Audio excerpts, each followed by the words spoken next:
Now, I want to get to Sally Grover this way. The administration of Melbourne's Royal Children's Hospital, as I mentioned earlier in the program, is determined to become a prime clinic for controversial gender transitioning. In fact, despite widespread criticism from psychiatrists and doctors, some of whom I've had on this program, Royal Children's gender-affirming care is open to children as young as 3.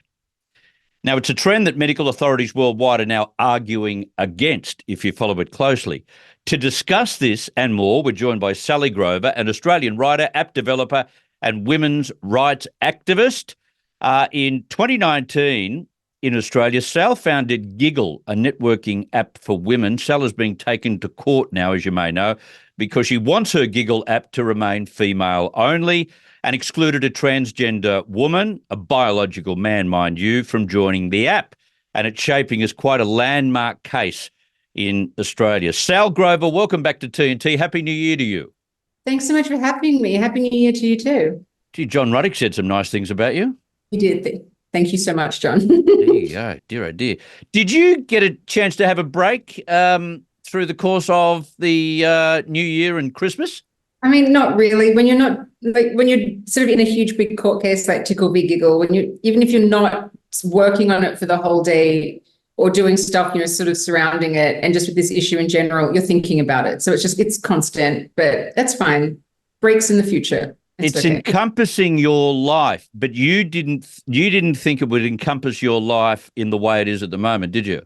No, I mean, it's completely turned my life upside down purely because I know what a woman is. I mean, at the end of the day, all that's up for debate here is this particular man a woman? And I say no. And while I obviously have evidence, facts, reality on my side, the Australian law is very muddled, not necessarily against, but it's not necessarily against me, but it is incredibly muddled, because they introduced gender identity into the Sex Discrimination Act. So because a woman is actually a sex-based concept, it's just an adult human female, like how a ewe is the word for a adult female sheep. It's just we have words to describe biological reality. It's not an identity. So the Tickle v Giggle case, as ridiculous as that case's name is, you couldn't make it up. It is a serious case. It's the first case in the world that's directly asking what is a woman in legal terms, and engaging CEDAW, which is the UN's Convention of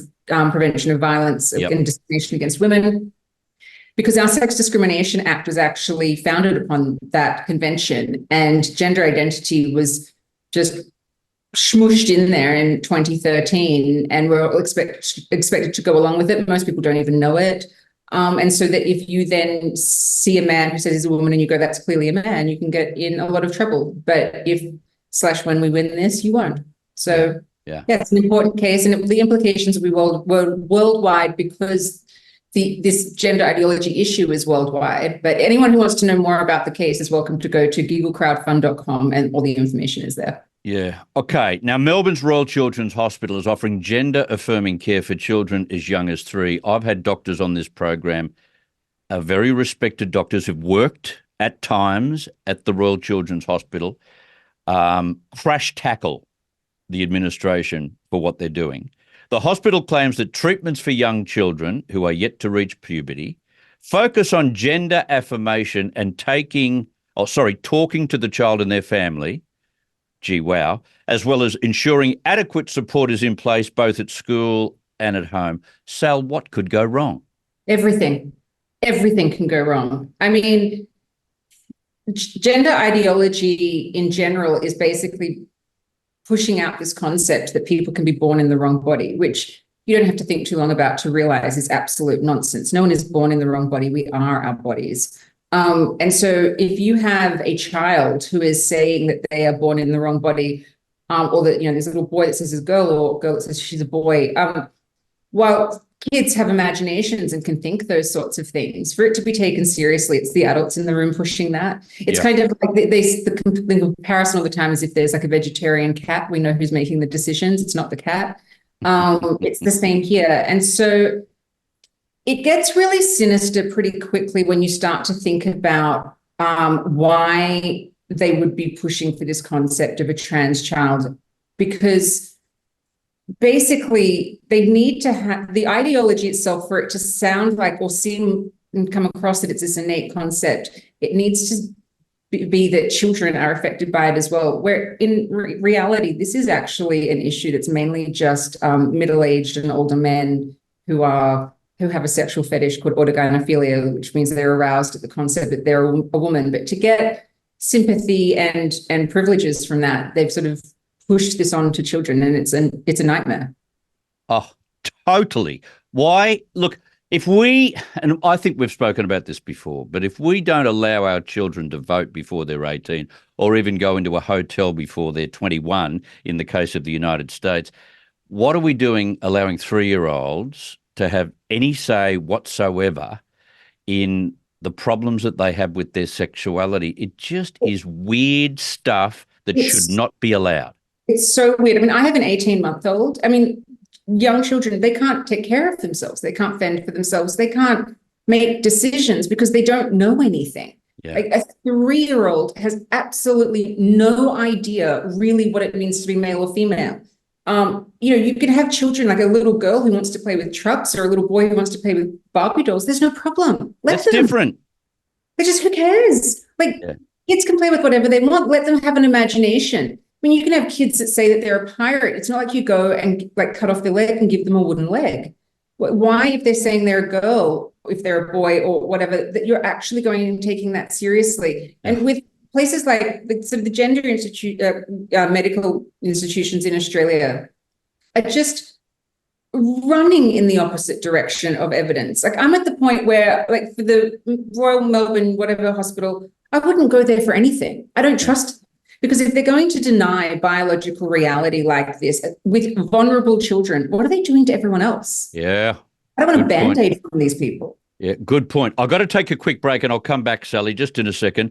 I do want to talk about what's going on worldwide, because there seems to be a completely different approach to puberty blockers and also surgery of children worldwide as opposed to Melbourne. And so they're flying in the face of the trend elsewhere. But we'll talk about that right after a break with Sally Grover on TNT.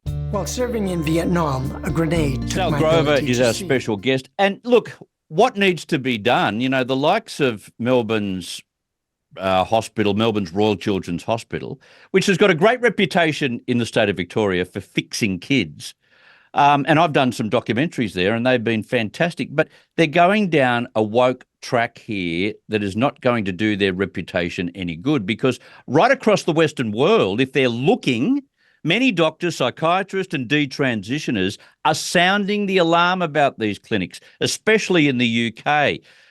We've got serious questions about what we don't know when it comes to puberty blockers and surgery. And so this hospital seems to be going in a completely different direction to the rest of the world. Oh, completely. Like, if being in Australia feels like we're in a different time zone or a different planet to everywhere else. It's like, and we're in the age of information and technology. It's like we can all, as globally, find out all this information at the same time. There's really no excuse for what they're doing. Exactly. And to double down on performing what are very experimental procedures on children is a risk that I would have thought no one would be willing to take. I mean, you say that they've got a great reputation, and they won't for much longer, and I would dare to say ever again. I mean, you don't trust people who do this to children. Exactly. Now, the World Health Organization says its new gender-affirming healthcare guideline, why they got their noses in this, will not cover children and adolescents because the evidence base is too weak. On review, the evidence base for children and adolescents is limited and variable regarding the longer-term outcomes of gender-affirming care for children and adolescents. Now, I don't know whether to take that as something that's positive or negative, but this shouldn't be a green light for further affirmation either. In fact, it may leave clinicians and hospitals in some legal dramas down the track. I hope that everybody who has been part of this sort of medical scandal eventually gets, sort of the money truck backs up to their house and they never have to work a day in their life again because they've been abused by people they should be able to trust.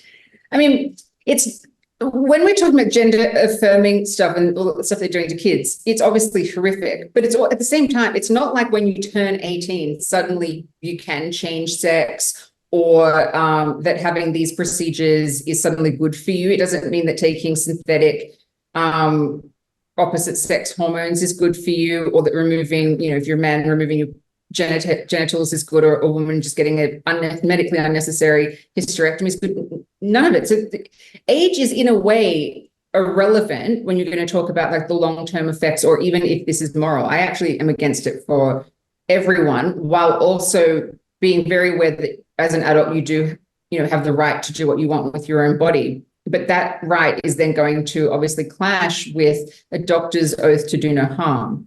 So at the moment, doctors are doing harm. And look, especially as teenagers, I remember back as a teenager myself, there were so many things I wish had never happened, or so many decisions I wanted to make, I was allowed to make, I wish I'd never made. But these are decisions that are, in the main, irreversible. Completely. Like, your genitals don't grow back. Your uterus doesn't grow back. If you've had a double mastectomy, it doesn't grow back. But also, you don't get time back. So, with, say, puberty blockers, they always say it's just a pause button. Well, it's not, because your body, and like how biology works, there's this window of time for puberty to happen so that your body develops how it should. Yeah. It's not like you can put a pause and then go through puberty at 25. And even if you could, mind you, going through puberty at 25, not a great thing. I mean, you just don't get time back. So every part of this is an absolute lie. And it's just an ideological capture of institutions, of governments, of the medical community, of something that is so blatantly wrong. You feel like we are living in a draft of 1984 that Orwell went, "This is too insane. I can't print this." But that's what it's what it is, and what it feels like every second of the day. Exactly. A 42-year-old soldier who recently announced his gender transition is slamming the Spanish army for putting up obstacles to his use of female changing rooms. Francisco LG first began changing his legal documents early last year following the enactment of Spain's controversial trans law. Francisco says he has no intention of changing his name or undergoing any alterations to his body.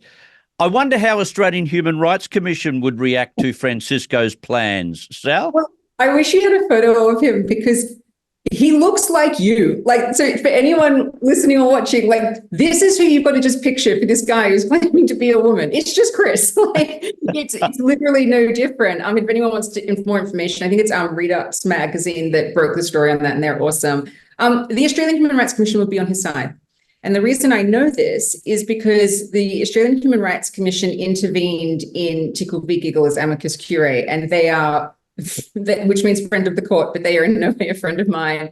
They are very much on Team Tickle, and they are arguing that there's no such thing as biological sex, and biological sex can be changed in men or women, and even just a man's desire to be pregnant is sufficient evidence that he's a woman.